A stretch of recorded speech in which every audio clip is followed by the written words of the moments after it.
I'm Steve Rose. What sets us apart is that green is not just a buzzword like a lot of people use. Green is an operative word, and it really is easy to do. I'm going to share with you my secrets on how to do this at home. I believe that people want to live this way, they just don't know how to go about it. And that's the whole purpose of the show, to teach you how to do it. I'm going to show you the pathway to green living and organic cooking. Welcome to the Organic Rose.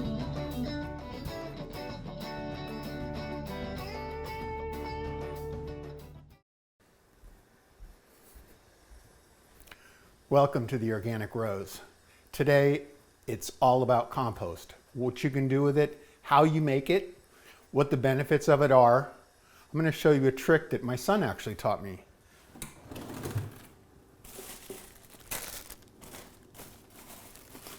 So I reached into the freezer, and normally I would take all of this, all these vegetable peels, and I would normally just put it right into our compost stream. And within 6 weeks, it becomes compost. But what he does is he stockpiles all his vegetable peelings in his freezer. And then when he has enough like this, he'll go ahead and make stock out of it. So he gets even another layer of reuse. And then he also saves some of his chicken bones or any type of protein. And we're just going to go ahead and drop these into the boiling water. And they're going to start our stock. And then we'll get these vegetables in there, all the peelings that, like I say, normally would have gone directly into the compost, but we're going to get another use out of them. Make sure when you're dealing with vegetables that you always wash your vegetables. Always, always. Because you never know what can be on the outside of them. And these vegetables have been washed. Add a little bit of salt to the stock pot. I use a mixture of kosher salt and sea salt. There we go. And let's put some pepper in it.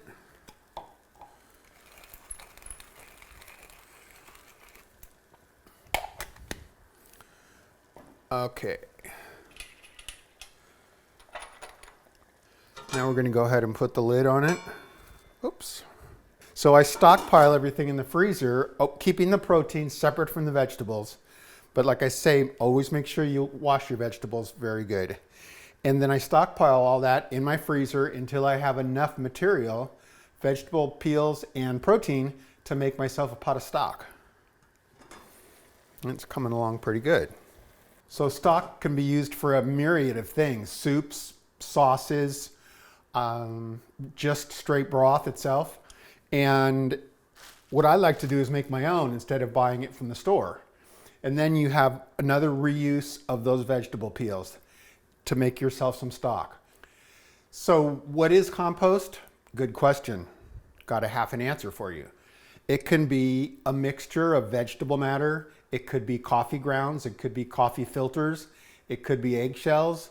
All these ingredients are all mixed together and allowed to break down and form this compost, which can be used in about 6 weeks, can be used as a soil amendment for your houseplants, your trees outside, your fruit trees, your lawn, what have you. It's just a mixture of all this that's been allowed to break down in compost. So I could sit here, or stand here rather, and tell you about compost all day long. But better yet, let's go visit my friend Wil, and he has a commercial facility that's what they do, is make compost. So come on with me, we'll go visit Wil.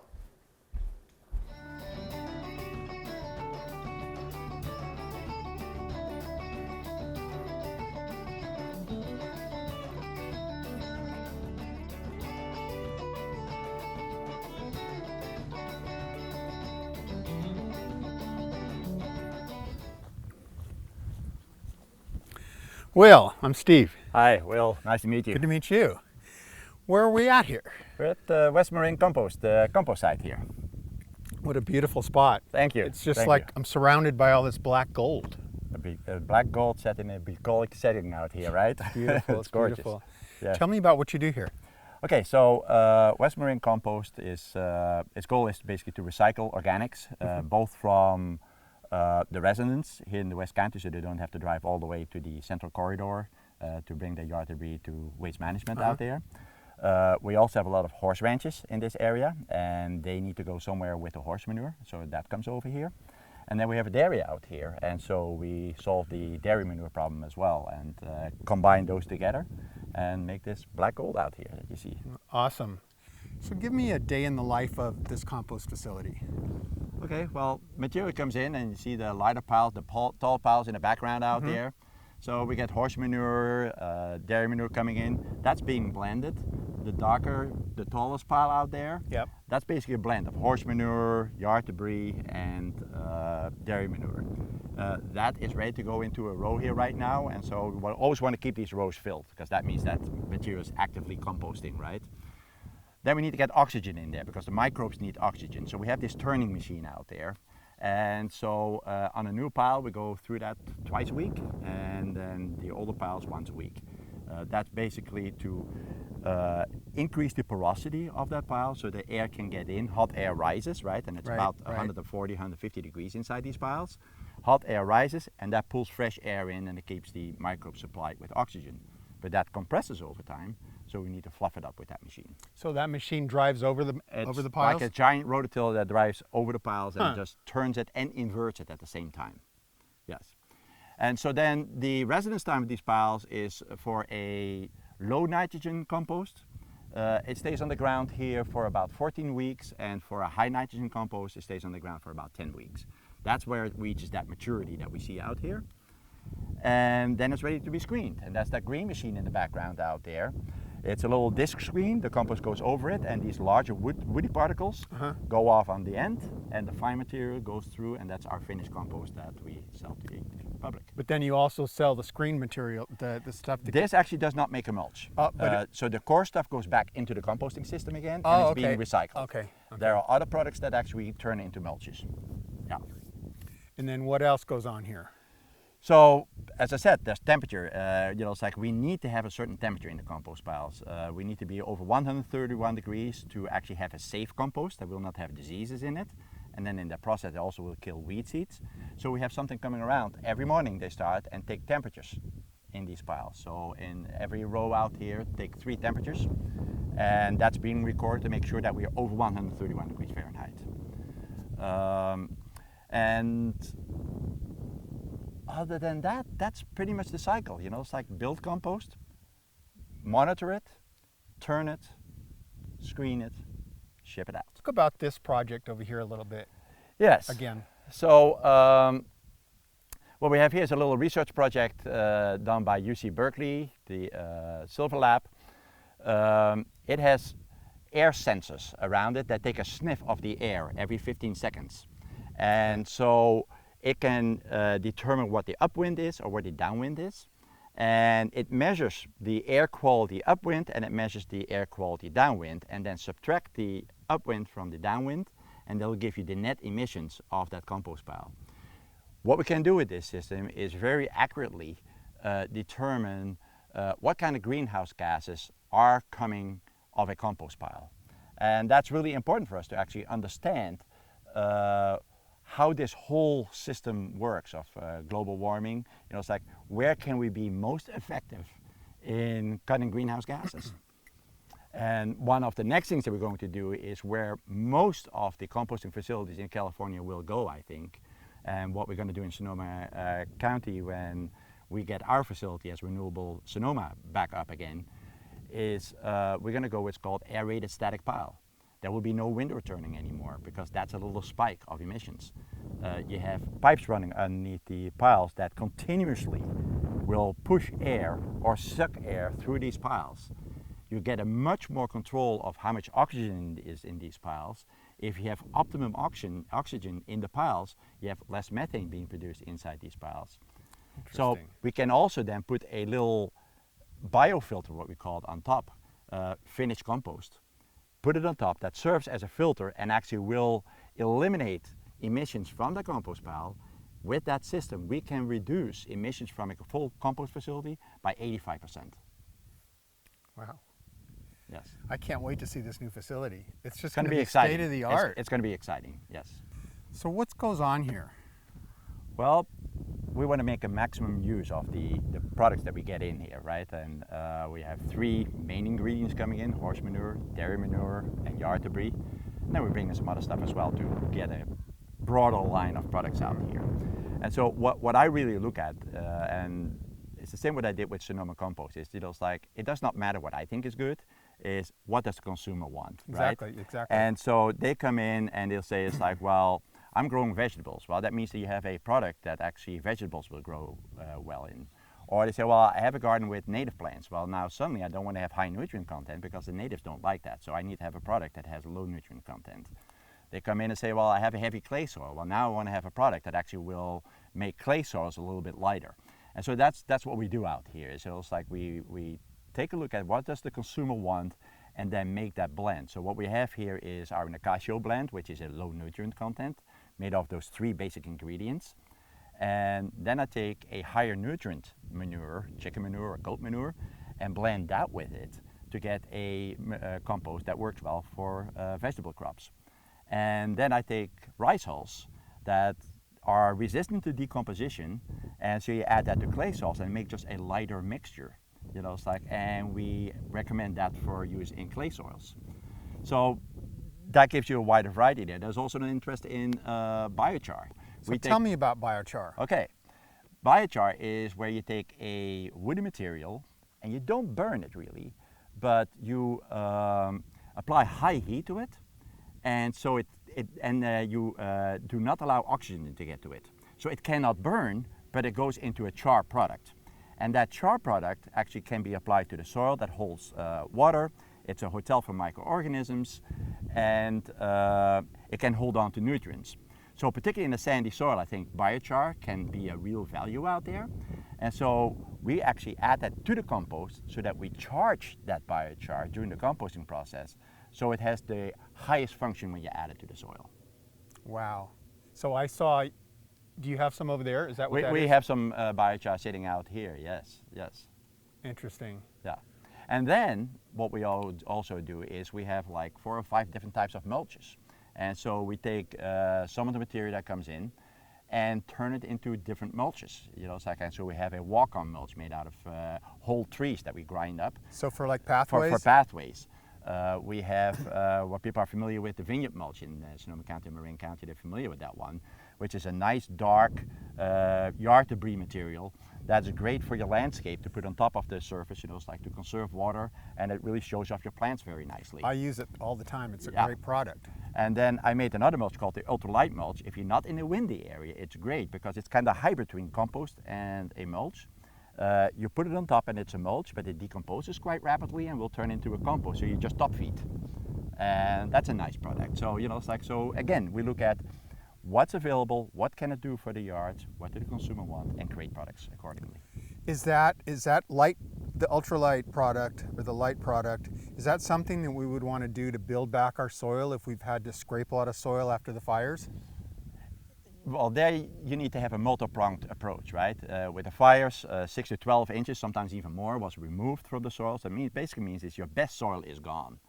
And we need to rebuild that. In some cases, you will have to bring in new mineral soil because they're sitting in a little dip right now. Yeah. You know, it's like, and the compost will decompose, so you must bring back mineral content. Then that mineral content can be improved by the compost, which is in a first installation, you want to amend that soil that way. And then once that soil has been amended, you want to suppress weeds, conserve water, so you can put a mulch layer on top of it, and that's where that ultralight may come in nicely, because now you put that layer on top of it. Okay. Don't till that soil anymore, because for carbon farming, getting carbon building in the soil, you don't want to till the soil. You want to have a no-till system, and so now you can put that ultralight on top of it. It will decompose, turn into compost, and you put a new layer on it. You keep your weed control, moisture conservation, yet slowly build up that organic matter in the soil as well. How often do you add it? Like yearly, or every couple of years, or every 5 years? If you put a 2-3 inch layer of mulch down, you probably can do it every couple of years or something like that. Yeah. Interesting. I think I need to do that, just to do it. Yeah. Where does the consumer come and buy this product? If they order big trucks, then it's loaded out of here and Okay. it's delivered directly to their home. If they want to come by with their pickup truck, then they go to our retail outlet, which is on 5575 Nicasio Valley Road in Nicasio. Right down the road there. Right down the road here, yes. Tell me about what's going on with all these mounds and kind of the life cycle of it. Okay, so we build a pile out here, and in the background you can see a lighter pile out there. The lighter pile is a younger material. Okay. And then as it ages, it turns darker and darker. It starts losing its parent material. You cannot recognize anymore what's in there, that it was a leaf or lawn clippings or anything like that. And eventually it turns soil-like. And that's where we want to be, where it turns soil-like, really, really fine material is what your finished compost is. And out it goes. I notice you have irrigation up on top of. Yes, in the summer months, it's like the composting process needs the same as we do. It's like it needs air, water, the right diet, food, and then time to mature. And so the drip irrigation in the summer months we put on to incorporate moisture into these windrows. Mm-hmm. That's what these long rows are called. And then in winter, actually, we do not want to have moisture going into these piles. So right now we have a flat top in it so that the water can actually penetrate in the piles. In the winter, I changed that windrow turner, and I changed such that it actually makes a parabolic shape. And now I put a tarp in it that kind of wicks the moisture away from it, so I keep my piles dry. I don't get water leaching through it. My nutrients are being preserved, and the composting process continues. Interesting. Yes. So not all of them have irrigation on them now. Not all of them need it at this point. So, Oh, okay. so only where it needs is we're going to put the irrigation on. Yes. Excellent. So here you can see some of the stockpiles of finished material. Okay. You can tell really the difference between the one in the left out there is our low nutrient compost, and the one on the right is our high test. By looking at it, you can tell the difference. It's like you really need a laboratory analysis to tell which one is what. So this is young material here that has been just put here. Like how long ago? Oh, last week. So it's like it's probably very hot at this point. Yeah, you can't hold your hand in there at this point. So about 140? It's over 140 in there. Oh yeah. man. Yeah. It's really hot. It is hot, yes. You could bake bread in there. Probably not. And then you can see already here on the right hand side, it's like how the particle sizes have become smaller. Yeah. Slightly darker, it's like so that it has decomposed somewhat already. And then you look over here, and this here is a lot older. We have about 3 more weeks to go going on this pile out here, and you can see some woody things still in it, but this is overall very well decomposed already.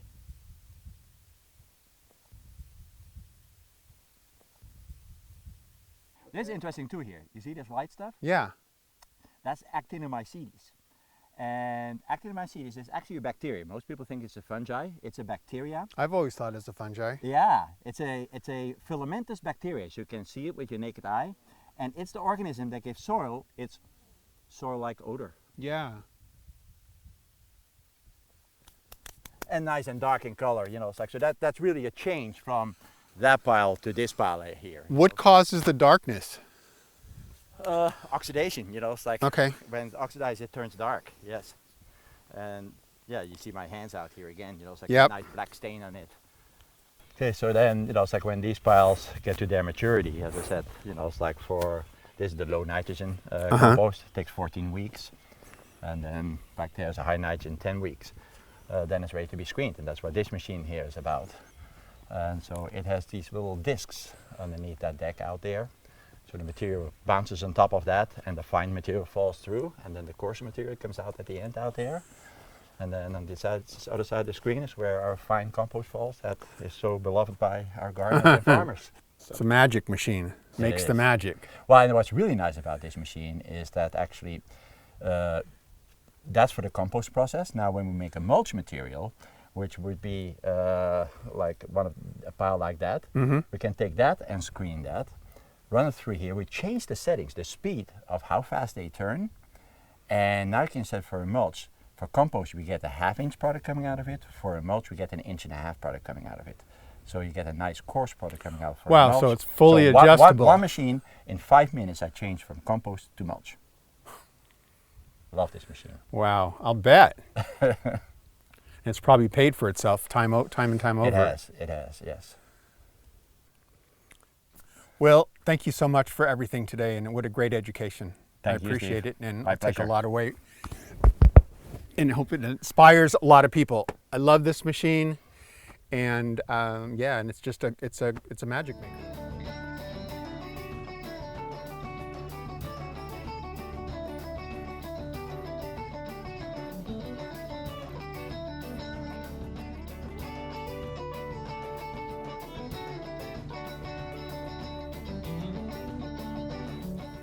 Oh, that smells delicious. What an experience I had today out at my friend Wil's compost facility. It's a commercial, very commercial compost facility. I could never compost on that level, but we discussed lots of things. Greenhouse gases. UC Berkeley actually has a lab set up in his compost facility that they monitor all the windrows of compost and check it all for what kind of contributions, if any, it's throwing into the atmosphere. And Wil is, without a doubt, probably the most expert person I know when it comes to compost. And he's got so many neat stories to share with us. It's just it's an amazing facility. I've never seen so much dirt in my entire life, I'll tell you. And it's just these hills upon hills upon hills of black gold. So I encourage you to do this at home. Go to your local hardware store and pick up a small composter just for you and your family. Join some different gardening clubs, and you can all share your compost matter together, and everybody enjoys that way. I'm going to go ahead and this puppy's ready. So let's take the lid off. And we're going to just strain it. Look at that color.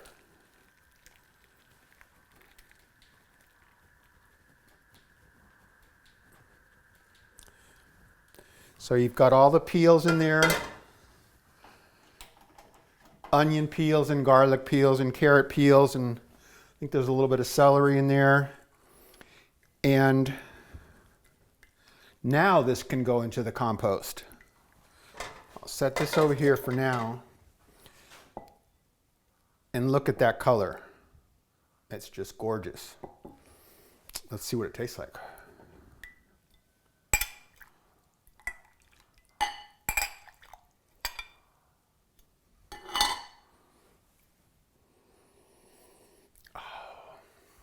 It's hot.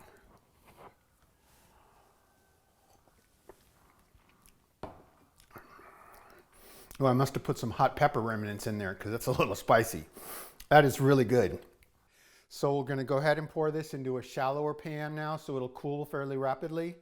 And then once it's nice and cool, we'll put those in reusable bags and seal them up and put them in the freezer. And then there you go. You've got several bags of your own homemade stock that didn't cost you anything, just a little bit of your time.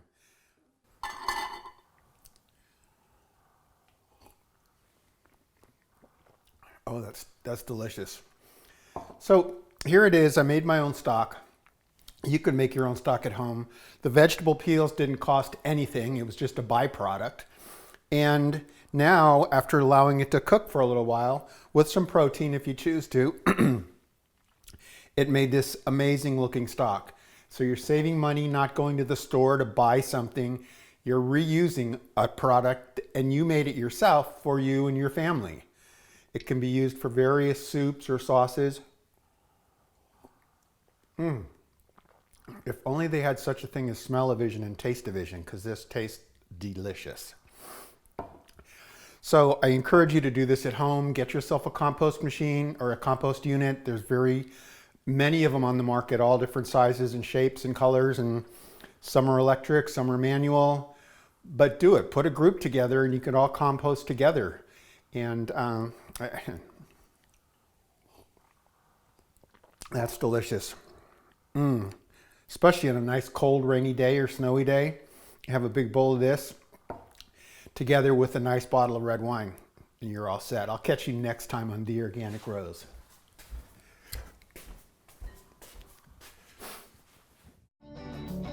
Next time on The Organic Rose, we discover a local bakery that uses ancient grains to make heavenly bread.